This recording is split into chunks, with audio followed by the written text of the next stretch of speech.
unschooling for me is this approach to not only thinking about what are the things that we want to learn or incorporate into our lives, but what are the things that we need to let go? What are the things we need to put behind us? Welcome to the Foxy Mama podcast, where creativity meets parenthood. I'm your host, Lindsay Barrasse, and each week we'll explore the world of creative entrepreneurship and business through the lens of motherhood. Join us as we chat with inspiring mamas and parents sharing their stories, insights, and the art of balancing it all. Whether you're an artist, entrepreneur, or just navigating parenthood, this is your space to find inspiration, helpful tips, and support. Now let's get Foxy Mama.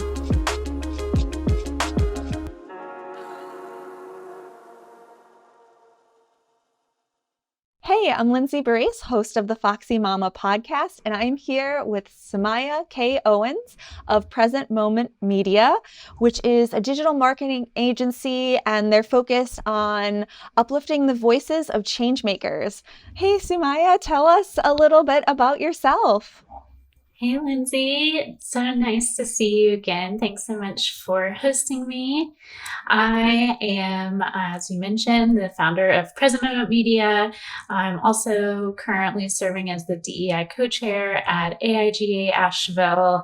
And typically by day, I'm working as a digital marketing strategist and consultant and project manager for the agency. And I am also a mother of a 16, almost 17-year-old daughter, and I spend my free time volunteering in the community. I love yoga and Ayurvedic cooking and spending time in nature. That's just a little bit about me. Yeah. So I'm so grateful to have gotten to know you the past few years here in Asheville. And I wanted to bring you on because you have such a unique voice and relationship with the world that I really wanted to share and touch on. You have this holistic, natural approach to digital media and marketing and the world we basically live in. And it's important to share that aspect because we're so used to screen times and scrolling and kind of, even though that we're all connected in this online world, it kind of separates us at the same time. So I really wanted to touch on that connection and that approach with the digital age, especially as mothers, as parents, raising little ones, raising adults. I mean, you have a teenager that's pretty much almost an adult right now, and having that transition of just life changing is very different the past 17 years. You know, I think of when I was growing up, we didn't have a lot of this technology. I mean, we did. We had AOL Instant Messenger was big. And the chat rooms and everything like that. But now you have social media basically in the palm of your hand every day, all day, things being thrown at you left and right.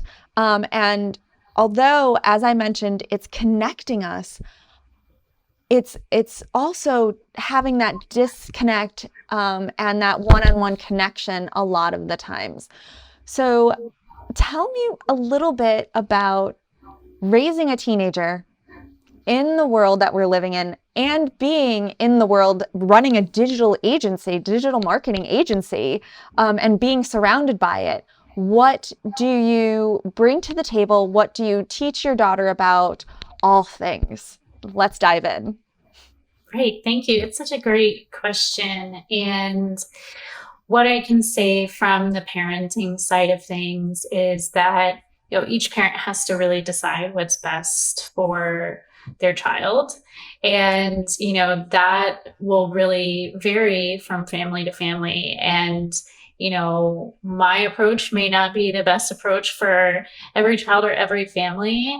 But I think that's part of the journey, is just kind of like cultivating a relationship with your child and having those conversations and just seeing where you end up, and I, have always tried to be, you know, this like authority figure in my child's life who's like helping them in the world to navigate all of the various obstacles and hurdles. But I also try to be anti-authoritarian by involving them in the decision-making processes of our family. And that's not everyone's parenting approach. So a lot of parents just decide that like their kid has to have like XYZ rules about social media or their devices or whatever. And my approach has been like, I'm going to have a conversation with my child and involve them in the process and try to figure out like what's going to work best for our family. And that is not the approach to parenting that I was taught by my parents. And it's not the way I, see a lot of other people parenting. But what I've really encouraged my daughter to do is to learn how to set their own boundaries instead of like me trying to enforce boundaries for them, is like teaching them the importance of like that balance of social media and the internet and all of that. And sometimes I feel like they're really good about it, and sometimes they're not. But also, as the adult in the household, I have my ups and downs with it too. Like sometimes I'm like, yeah, I didn't use social media all day, like, but I also work in social media, so it's really hard to avoid it sometimes, So I think that's like my personal approach to parenting and raising teenagers in this world is, when they move out, which is like not that far from now, they have to learn how to make their own boundaries because mom's not going to be there to tell them what to do. So they need to have the capacity, the ability to like make their own decisions and set their own boundaries and their own limits, because pretty soon I'm not going to be there to do it for them anyway. Yeah. Now, do you use things like, screen time, setting screen time reminders, or encourage, your daughter to use the screen time reminders, like on her phone, or is it kind of like a verbal understanding? Do you have any resources that you would recommend for anything like that? Well, we definitely experimented with a few different apps and different things whenever my daughter was younger, especially in those like early teen years. And now that they're a teenager and they're getting older, it's a little bit more challenging because they are using their phone for so many things besides social media. Like they have a calendar, they have reminders on their phone to take their medications. They, have reminders for like different appointments that they need to go to. So like they're kind of using it in a similar way that an adult is, right? Where it's like, it's kind of hard to turn it off or like set those kind of time limits in the same way, at least throughout the day. But what I also wanted to say is that my approach became much more relaxed during the pandemic because my child wasn't interacting with many other children in person. And it was really their main way of communicating with like their friends and family. And I know that I've talked to other parents during that time who had kids similar ages, where it's like it's such a critical time in their development to be social and be connecting with other people. So we did have limits, but it was like a lot more relaxed than I think I would have been if it hadn't been for the world we were living in. And so again, it was less about having like a very strict like system than just like having conversations. Like I would encourage my child, like, okay, if you're feeling flustered about something that's happening on social media, I would just pay attention to their behavior.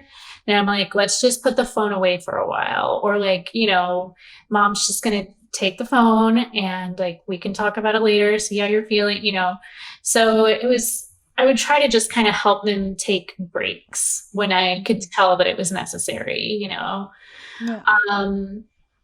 But I think the app right now that I would say has been the most useful or the most practical for our family at this age is Life 360. So for anyone with a teenager, it's really mostly for safety purposes, but it's essentially like a location tracking app. So that I always know, where my daughter is, but I can also see like if they're in the car with someone. I can see when their phone's about to die. Like I can just kind of like find out like different things about what's going on with them and like where they are and what they're doing. And I think that as someone with a teenager, I mean, yeah, being able to know where they are and just know that they're safe is like really important, because I know they're out with their friends, they're at school, they're going to work, they're just like out in the world doing their own thing right now. And so, yeah, that's been like the most kind of like practical thing that I've been. And it's so different. It's so different from, how I just think about how I grew up, where I was basically like armed with a quarter. And like my parents would be like, call in if there's an emergency, only if there's an emergency. Oh, yeah. And like you had that one quarter and you had to make it last. Or if you didn't, like you would do that like 1-800-collect call thing and like say it's like when they ask you like who your name was, you would be like, hey mom, it's Lindsay, I'm at the movies, come pick me up, bye. And like so she would know. And it's just like so different. The idea, like I didn't even have a cell phone throughout high school, and even when I got to college I had a cell phone, but it didn't work because the cell phone towers weren't fast like they are now, and I had a pager. Oh yes, I was talking about pagers to someone the other day. Yeah, I had this like cool pager. It was see-through, like those see-through phones, and I like absolutely loved it, and it lit up when I was like paged. I thought it was so cool. So cool. And I still look at it like that design, that see-through, and all the colorful wires, and I just think it's they should bring cell phones to look like that. That would be pretty cool. Like the iPhone just launched their iPhone 15 and the 15 Pro Max, but imagine if it was like a see-through. They came out with like new colors this year, and USB-C 3 finally, among other things. But that's a little tangent. But hashtag iPhone 15 right there. Get things in.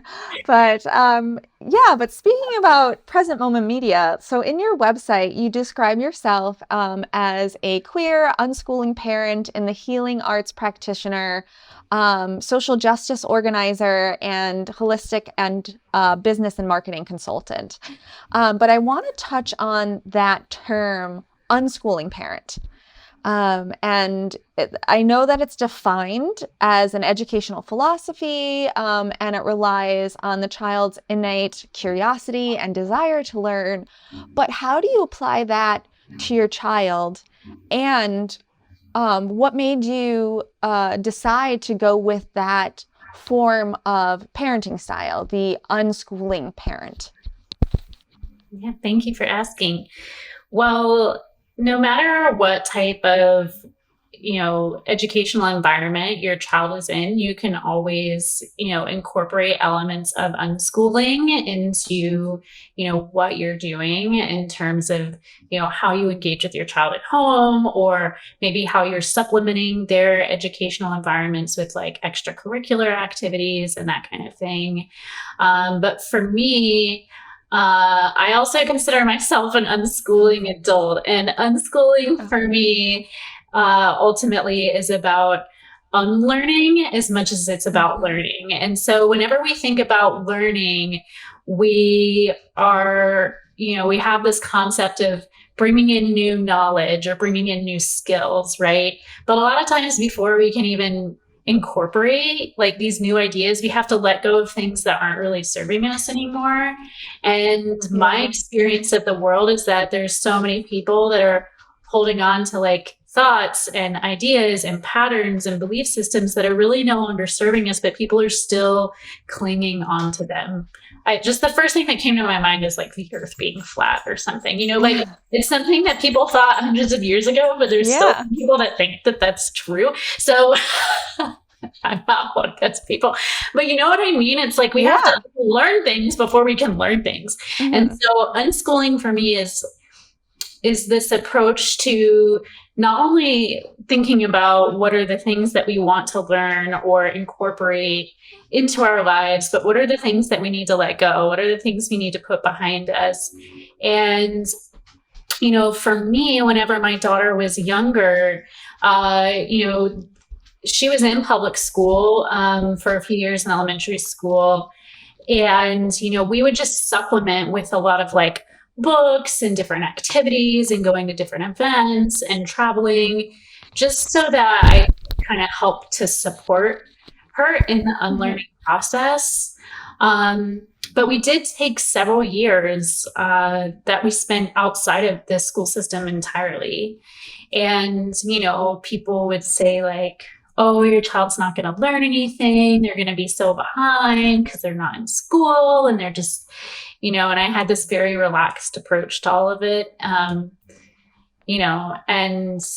then my kid went back to school and went directly into Spanish 2, like totally skipped Spanish 1 and made a 98 in that class because we previously lived in a Spanish speaking country. And so like, it wasn't just like they went to a class to learn Spanish, like they just lived somewhere where they spoke Spanish. So exposing your child and giving them opportunities that they necessarily wouldn't have in that, four-wall school environment. Exactly. Yeah.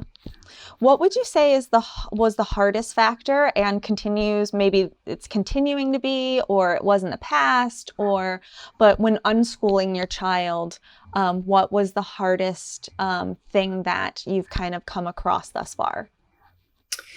Well, one of the things that I've been, learning about my child and just as a parent is like their own learning styles and like their own level of like neurodivergence. And neurodivergence is kind of a loose term, but the more and more I learn about it, the more and more that I think that so many of us have brains that are just wired really differently, and that like that's perfectly normal. And like we just all have really different learning styles. We have really different ways of engaging, interacting with the world.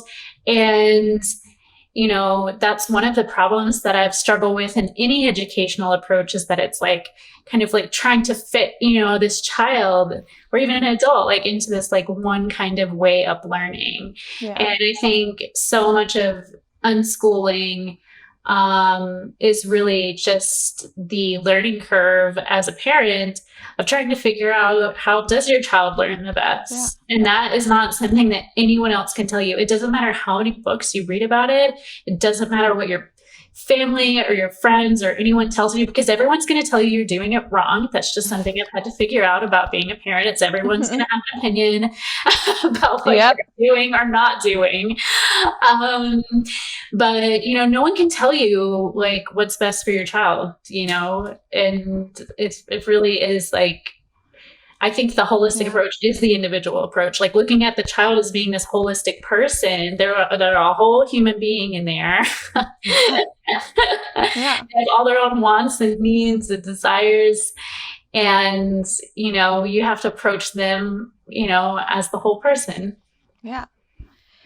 And you're so right about everybody having their own opinion and their own way of thinking, and it's a beautiful thing. It's not, coming from a negative place, and just seeing that for what it is, but not, having that mom guilt about it or the judgment. And I'm, struggling with that. Here I am, we're at the 6-month mark, as of yesterday, which was just like, yay, happy half birthday. And it was just like so glorious. And like then you're like, oh, well, he's not at this milestone or that milestone, or he's doing this and it's not a milestone until month 9 or 12, and how everything is so different. As well as, different people giving me advice on various topics, especially with eating. And I just want to touch on this a little bit, but just having this mindset of, in one day, I had conversations with 3 different people. I'm not going to name those people, but had conversations with 3 different people about eating solids, eating in general, and breast milk. So I was like, oh, I plan on, breastfeeding my child past the year mark. I really want to go to a year. It really depends on my body, but this is the goal of mine, for childhood development. And I just love that connection of breastfeeding, right? And it might not be for other people, and that's okay. But for me, I love that connection. I love sharing that with my child. So when I shared that, it was just like, well, why don't you put a little bit of cereal in with the milk? To give them that sugar and help them fall asleep. Someone else said, like, well, they should really not be doing the milk now, and you should be transitioning to, baby food, jarred food. And then when I mentioned how, we're going to, do solid starts and incorporate that in with the breast milk and kind of do, both. It was like this whole other ball game of like, oh my God, you're going to introduce solids. They could choke, they could die. You should really just switch to formula. And it's just so interesting to say, wow, here's 3 different people telling me what to do with my child, when really I know what's best for them, as well as like learning from them and growing and changing to fit their needs. Like, I'm going to do what's best for my child. If my child's like, I'm showing signs of like, I want more food and less breast milk, or I'm done with breastfeeding, then that's what we transition to. But feeling that judgment of like, I should really stop breastfeeding, or that it's wrong or something, is just, letting go of that guilt and, being respectful of the ability in myself that I can parent a child, that I have this capability, right? And it kind of segues in what I want to discuss next with you, which is trauma-informed yoga. Now, I know that you are going towards a certificate in that, and you have several different trainings under your belt. I too am certified in trauma-informed yoga, and I found it just so helpful to learn how to say things verbally from a place of, that emotional regulation skills that I've learned, as well as just applying them to everyday life, not just only on the mat. So can you share with our listeners some of the skills you have learned, why you're choosing to go for trauma-informed yoga, and just what trauma-informed yoga is in general? Absolutely. Well, the reason that I've been, curious about trauma-informed yoga for a long time is pretty multifaceted. But just as a quick overview, I I'm a single mom and domestic violence survivor, and yoga has been a huge part of my own healing journey. And there's been certain approaches to yoga that have been more helpful for them than others. And so part of it has just been exploring like what has been most supportive for me, and trying to learn more about specific practices, that really support me and my own well-being. But I also started working, as a yoga teacher 18 years ago. And when I first started teaching, it wasn't too long after I became a board member at a nonprofit that ran a community center in a low-income neighborhood, and we started offering a lot of different programming, including like a food pantry and free meals and like after school programs. And I also offered free yoga. And it turned out that I ended up working with a lot of homeless folks. And I worked with at-risk youth. And I just started like finding myself in these situations over the years and working with different nonprofits and community organizations, because I've always been, very involved in the community, where I was teaching yoga to populations who have been impacted by trauma. And I was doing that well before I had even heard of trauma-informed yoga. I didn't even know, I had never even heard of that back then. And so, at that point, it did exist, but it was a very small niche.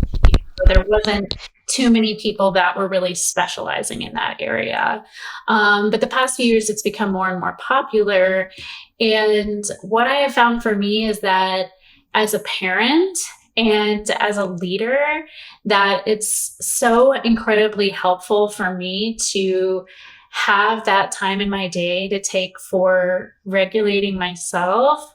And also just for like the self-awareness and the self-reflection, what we call introspection. Because that helps me to be a better parent, and that helps me to be a better leader. And one of the reasons why I'm, training and taking more, certifications, despite, haven't really been doing it for a long time, is so that I can incorporate it more into the work I'm doing with leaders. And so what I have found is that I work with, leaders of both for-profit and nonprofit organizations who have their own, not only professional stress, but their personal stress, that adds to their plate every day. And, they're struggling to make effective decisions. They're struggling to maintain a team. They're struggling to keep the doors open to their business. There's so many things that they're struggling with. And such a huge part of it is, their struggle to cope with the stress of being in that position, and as someone that has been in many leadership positions, I can entirely relate, and so I think as leaders, they're just such critical skills for us to have. And I really just want to be able to share those skills with more and more people. Love the products you're hearing us chat about on the Foxy Mama podcast? Find all the featured items on my personal Amazon shops page at amazon.com/shop/the Lindsay Boo. Happy shopping!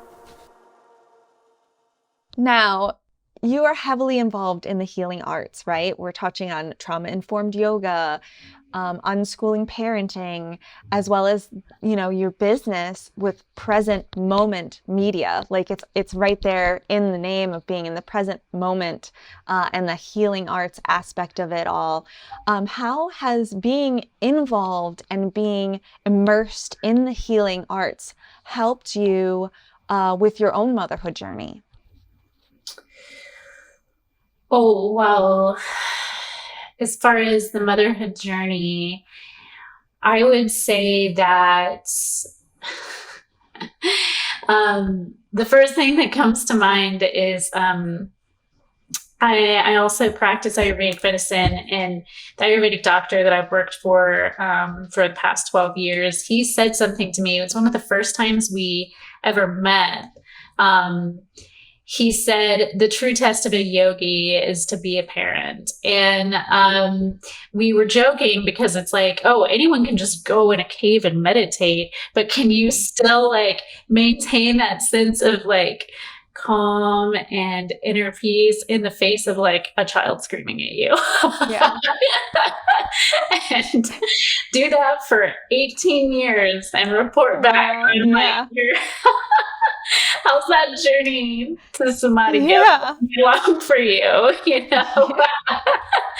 I love it. I'm going and I'm putting that in my filing cabinet in my brain under sayings, stored quotes, and something to reflect on, because it's just exactly you're 17 plus years into this motherhood journey, and I'm only 6 months in, and it's just oh, okay, well, I needed to hear that as well. When my baby's crying, have that Zen-like approach, have that, yogi. And it is true what you're the practitioner was saying about, anyone can be a yogi, but can you do it by being a parent? It's amazing. But yes, continue. Sorry, I just loved it. I'm like, I had to like make a note, store it, put it in my brain's filing cabinet. Absolutely. Well, just to touch on, what I was just sharing is that, as a young person, I wasn't really taught those kinds of skills, like those coping skills or self-regulation skills, breathing or tapping or like any of those things, right? No one taught those to me as a child. And, I have tried to, just incorporate the different things that I've learned from various modalities to try to support myself in the face of not only being a parent, but being a single parent, which is like a double time job on top of working full time. It's really intense sometimes. And sometimes like my day is like very easeful, it flows, and it's pretty chill. We have our kind of like systems and everything, but like at times the systems break down, and like I have a big deadline, or, I have a big campaign launch that goes sideways and I'm having all these technical issues and I have to work late, and then like who's making dinner, it's like we try to put these like containers in our lives, but it doesn't always work out that way, we're like, oh, well, my kid's sick today, so like whatever I thought I had planned is not going to happen. It's like every parent has to deal with those kind of situations. And so like, even when we try to aim for that kind of work-life balance as parents, like there's always all these unforeseen ups and downs, snow days, sick days, car breaks out. I mean, it's just always happening all the time. And it just sort of feels like it's always in chaos. And yes.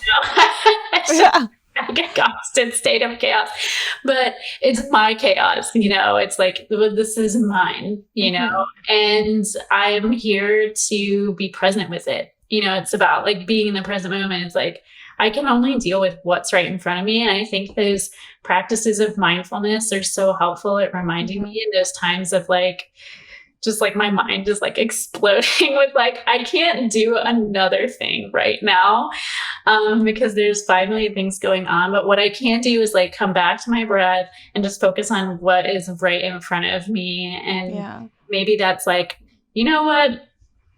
My entire day just went sideways, but I'm going to eat lunch now because actually I need to eat lunch, or I need to drink some water. Like, yes.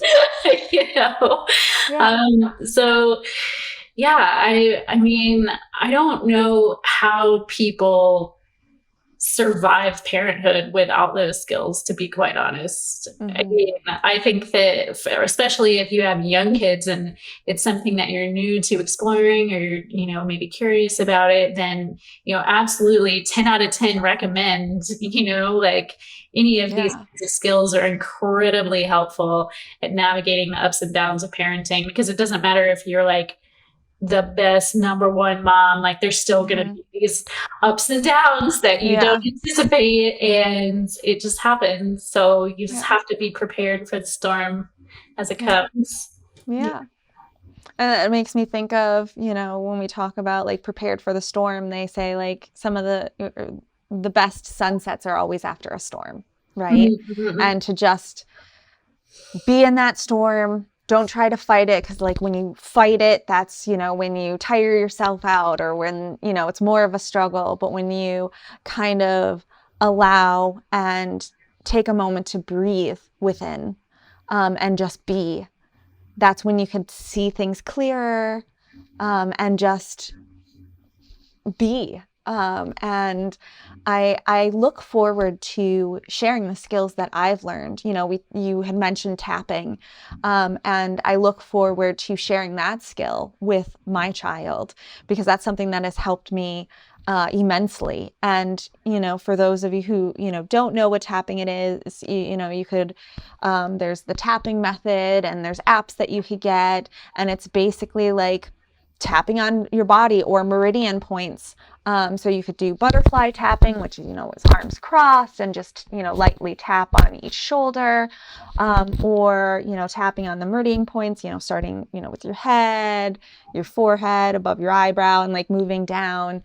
And it just kind of helps regulate that nervous system. And I'll definitely share links to tapping in the show notes, and on, my website. It's something I fully believe in and has helped me. And it's something that was not taught to me. And as you mentioned, like, these are skills that we weren't taught as, as children, but in our adulthood are so impactful and helping to basically unlearn that,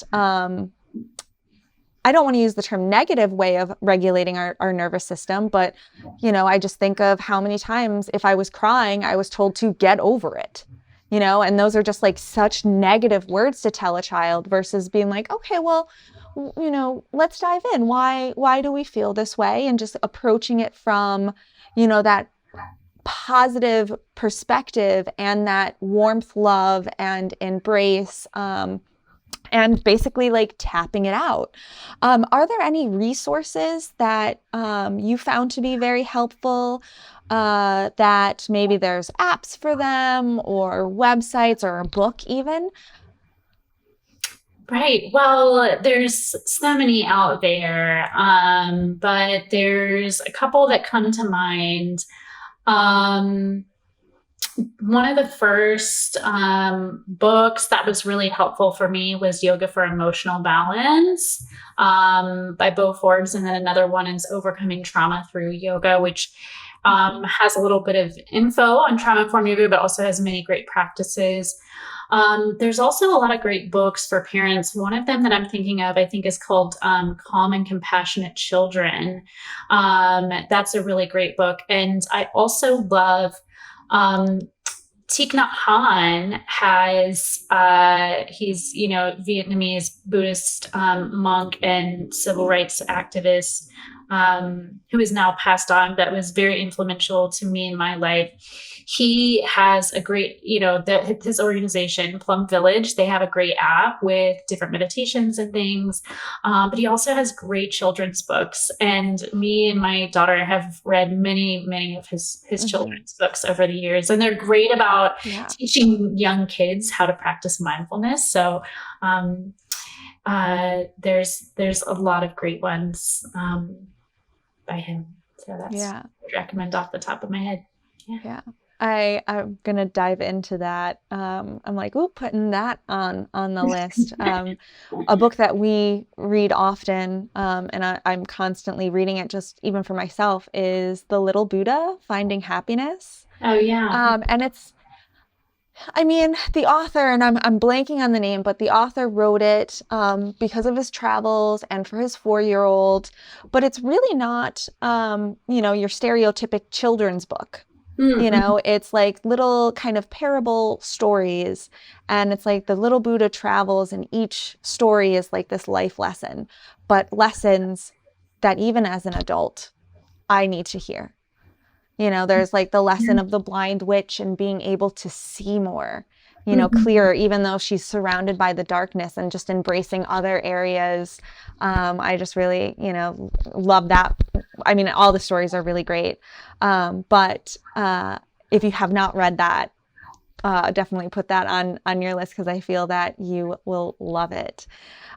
So I just really just thank you, one, for your friendship, and, just being a part of my life and my husband's life, my husband's life and my child's life. It was just so great. You would come to my husband's 40th birthday party, and we just had so much fun, and it was just such a great time. And I was just so glad that you were a part of that.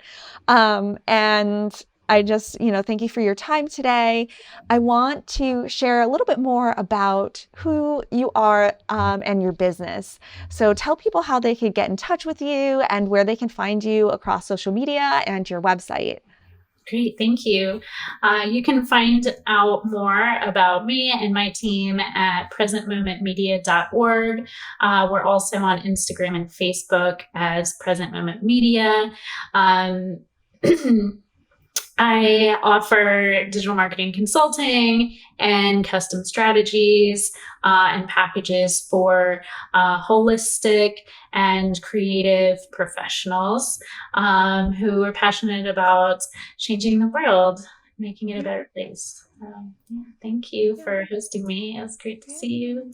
Thank you so much for being here, and I can't wait for all the things that our friendship has brought us, and as well as just people hearing what you have to say. I just love your approach to parenting and your business life and mom life, and you're just truly just an inspiration. I don't know how you do all the things that you do. I'm new to Asheville, the area, and you welcomed me with open arms, and it's just been such a blessing to know you more and more as the years go on. So thank you so much.